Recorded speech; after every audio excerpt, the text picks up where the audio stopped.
But let's start with Iowa State and Houston. A couple of Cyclone stars will be out tomorrow. What can you tell us? Yeah, both Keyshawn Gilbert and Curtis Jones both out. Keyshawn's got a leg injury. He's out for a little bit. And Curtis Jones, illness, so he's out. So you're down 2 guys. Tomorrow you're playing Houston on College game day in Houston. And we know Tamin Lipsey hasn't been healthy all year. I mean, he's playing at 75% all year. He's just too tough to shut it down. So, I think the money probably going the way of the Houston Cougars in this one. I don't know what the line is, but it was last I checked, it had gotten all the way up to 9.5. But yeah, Houston's winning this one. Yeah, I feel very confident in saying that, which means put all your money on the Iowa State money line. Right.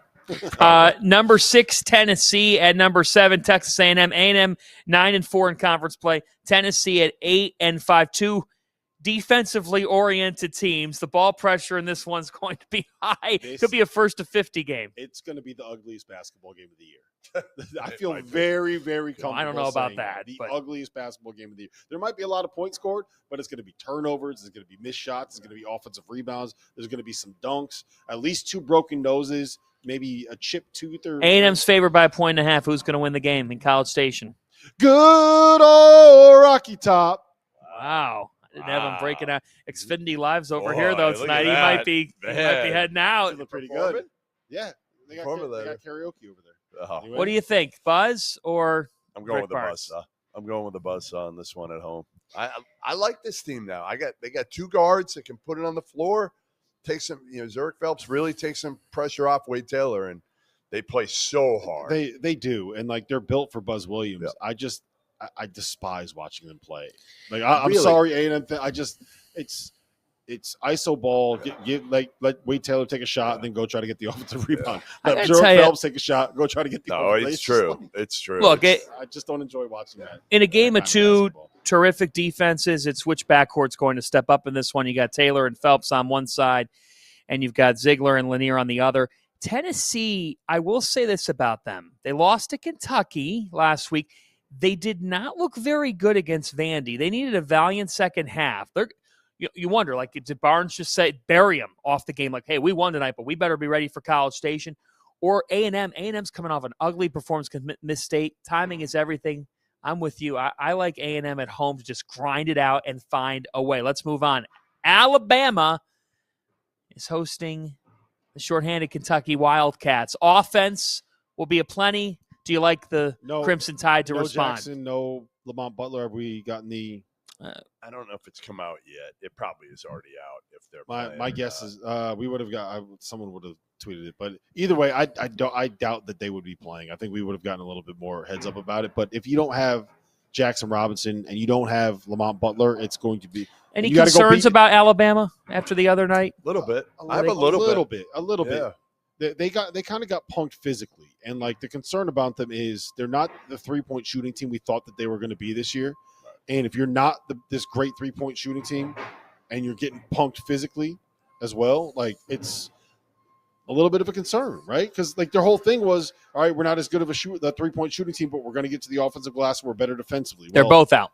Yeah, they're both out. For Dagan Hughes. Yeah, that's trouble. And Alabama coming off of these losses, I think this is going to be a get-right game for Alabama. I could see them winning this one by 20. Yeah, double digits. I think so, too. Last time we said this, we were wrong. Kentucky went into Tennessee and won that game. Yeah, we're never right. I mean, put all your money, folks, all your money on Kentucky money line. After you win that one, then put all your money on the Iowa State money line. And we're all going to be rich tomorrow. Bubble game for the home team. This is the game.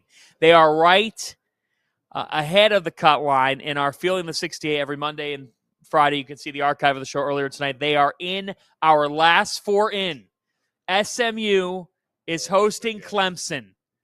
Yeah. Will Andy Enfield get the first quad 1 win for the Mustangs of the season? They have to win this game. They do.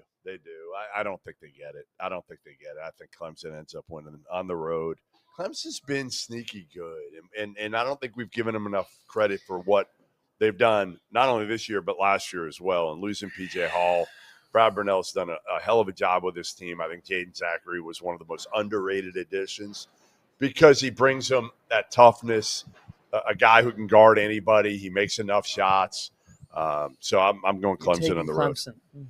I tend to agree. Yeah. I think it's going to be Clemson.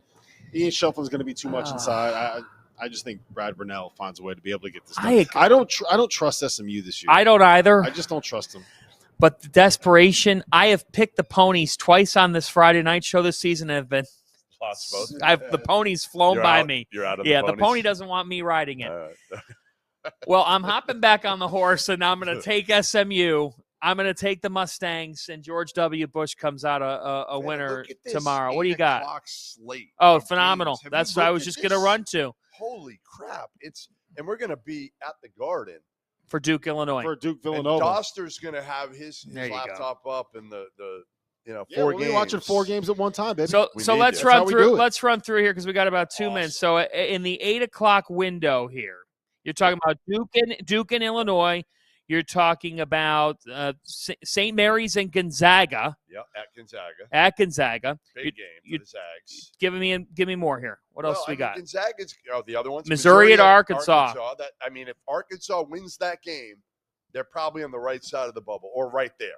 They're right there. I think this is the game for Arkansas. And then you got San Diego State at Utah State, a great Mountain West game at 8 o'clock. Okay, so Missouri at Arkansas. Do you think Cal breaks through tomorrow against Missouri? I do not. Give me the Tigers. Give me Dennis Whoa. Gates. Yeah, they're rolling, baby. I mean, they are rolling. Defensively, they're so tough to play against, and we know Arkansas's guard play not the steadiest. Mm-hmm.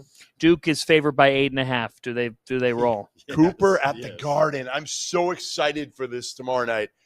John Shire talked to Hummel and I about this, and obviously they played there last year, and how it was the atmosphere. It's going to be insane. I'll take Duke. I'm going to take Duke. Yeah, I think Cooper Flagg goes off.